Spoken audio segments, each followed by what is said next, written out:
Let's see how to set a custom watermark in Microsoft Word. So first, we want to open up Microsoft Word. And as you can see here, we have our document ready. Now to set a watermark, to place a watermark in your document, simply go over to the Design tab, and you will see here under Page Background that you have the option to place a watermark.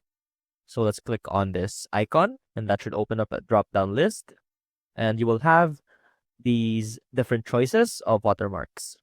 But since we want a custom watermark, let's go ahead and click this one at the bottom, custom watermark, and we have the option to add a picture or a text watermark.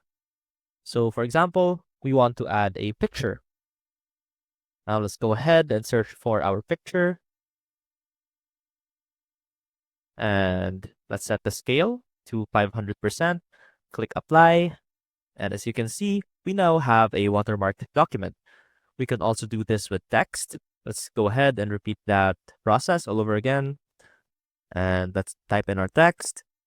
Let's go secret and simply click apply.